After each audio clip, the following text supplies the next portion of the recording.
모압 백성아, 예루살렘의 통치자에게 어린 양들을 조공으로 보내라. 셀라에서 광야를 거쳐 나의 딸 시온산으로 조공을 보내라. 있을 곳이 없어 날아다니는 새들처럼, 털린 둥지에서 흩어진 새끼 새들처럼 모압의 여인들이 아르논의 나루터에서 헤맨다. 그들이 유다 백성에게 애원한다. 우리가 어떻게 하여야 할지 말하여 주십시오.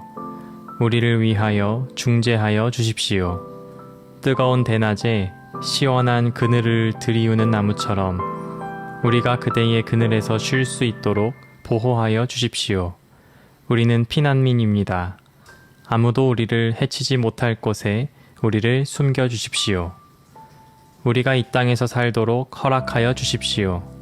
우리를 죽이려고 하는 자들에게서 우리를 보호하여 주십시오. 폭력이 사라지고 파괴가 그치고 압제자들이 이 땅에서 자취를 감출 것이다. 다윗의 가문에서 왕이 나와 신실과 사랑으로 그 백성을 다스릴 것이다. 옳은 일이면 지체하지 않고 하고 정의가 이루어지는 것을 보여줄 것이다. 이사야 16장 1절에서 5절 말씀. 오늘 말씀은 지난 15장에 이어서 모압의 멸망 이야기가 계속되고 있습니다. 그 당시 아시리아라는 강력한 패권을 거머쥔 나라에 쉽게 굴복하지 않기 위해서 주변에 힘이 약한 나라들은 서로 동맹을 맺는 것이 일반적이었습니다. 이전부터 서로 관계가 좋았다면 협력을 하기 더 수월했겠지만 유다와 모압 둘 사이에는 영토 분쟁이 있기도 하고 군사적 갈등 상황도 있었습니다. 사이가 별로 좋지 않은 두 나라가 공동의 적을 위해 마음을 합하는 것이 그리 쉽지는 않았을 것입니다. 그래서인지는 몰라도 말씀에 나온 모압의 목소리는 비굴할 지경입니다.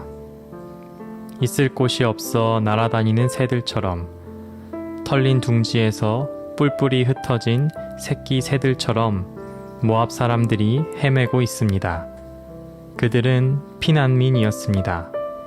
살 땅이 없어 그들의 존재가 위협을 받는 사람들이었습니다.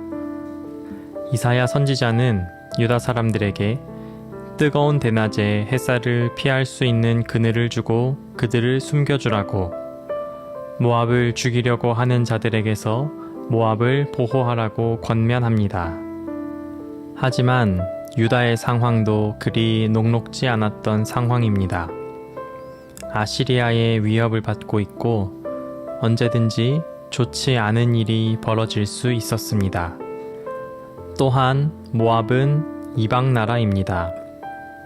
아무리 특수한 상황에 동맹을 맺어야 하게 되었지만 마음속 깊은 곳에서는 여전히 모압은 남이고 적국이었을지도 모릅니다.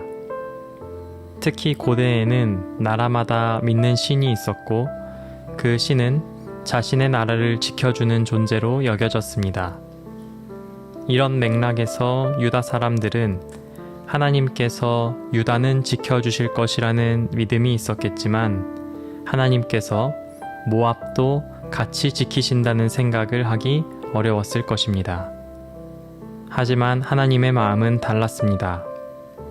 이사야서 16장은 멸망의 순간에 당도한 모압을 보고 안타까워하시는 하나님의 음성을 들려줍니다. 모압이 멸망하게 되는 것이 하나님의 심판이라지만 하나님은 모압을 없애버리고 싶으셨던 것이 아닙니다. 오히려 모압의 회복과 정의를 원하신 것입니다. 오늘날에도 모압처럼 둥지에서 밀려난 새 같은 사람들이 있습니다. 전쟁과 박해와 기근을 피해 도망치는 난민들이 있습니다.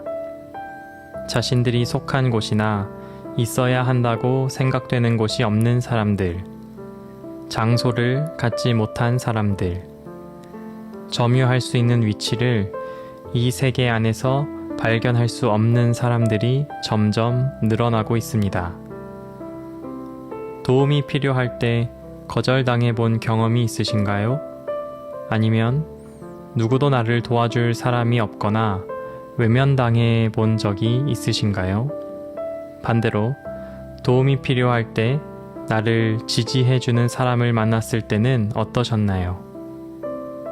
작은 일이어도 나를 도와주는 사람을 만난다는 것은 참 감사한 일입니다. 심각한 일일수록 도움의 손길은 참 소중합니다. 생명과 안전을 보장받는 것으로부터 소외되어 있는 이들을 도와야 하는 것은 인간의 도덕적인 의무라 할 수 있습니다. 하지만 우리는 단순히 도덕적인 의무이기에 약자를 도와야 하는 것이 아닙니다. 하나님이 그들에게 마음이 있기에 그 의무를 다해야 합니다. 하나님이 나를 아끼고 사랑하듯이 그 사회적 약자도 어느 곳에도 소속되지 못한 이들도 똑같이 사랑하시기 때문입니다. 비록 그가 하나님을 믿지 않는다 해도 우리는 생명을 향한 손을 거두어 들여서는 안 됩니다. 그들을 우리의 땅으로 받아들일 때 처음에는 우호적으로 시작할 수 있습니다. 다만 시간이 지나며 그들이 불청객으로 느껴지게 될 수 있습니다. 나의 특권을 빼앗기는 듯한 마음을 먹게 될 수 있기 때문이지요. 하지만 폭력이 사라지고 파괴가 그치고 압제자들이 이 땅에서 자취를 감출 때 하나님께서 정의를 이루신다고 하였습니다. 난민들이 직면한 혼란과 고통 속에서도 우리는 하나님의 주권과 정의를 확신합니다. 하나님께서는 억압이 끝나고 정의가 승리하는 미래를 향해 일하고 계십니다. 정의와 회복을 위해서 우리가 먼저 해야 하는 것은 그곳으로 억압받는 사람을 초대하는 일입니다. 하나님은 나에게만 잘해주시는 분이 아닙니다. 나에게 선하듯이 너에게도 선한 분입니다. 도움이 필요한 이에게 기꺼이 친절을 베풉시다. 그것이 하나님의 정의를 이 땅에 더 가깝게 만드는 일입니다. 나의 것을 잃을지도 모른다는 두려움에서 벗어날 수 있게 되기를 바랍니다. 나의 마음보다 하나님의 뜻이 나에게 더 큰 힘을 발휘하는 하루가 되기를 바랍니다. 하나님, 우리에게 연민과 정의의 마음이 들다가도 내 것을 잃을지도 모른다는 생각이 그 의지를 꺾습니다. 그만큼 우리는 연약합니다. 주님, 모압 사람들처럼 폭력과 박해와 고난으로부터 안전과 피난처를 찾고 있는 전 세계 수백만 명의 난민들이 있습니다.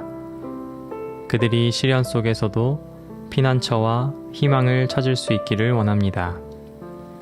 하나님, 우리가 당신의 손과 발이 되어 어려움 중에 있는 이들의 부르짖음에 우리가 사랑으로 응답할 수 있도록 도와주십시오. 옳은 것을 옹호하고 목소리를 낼 수 없는 사람들의 편에 설 수 있는 용기를 주십시오. 아멘.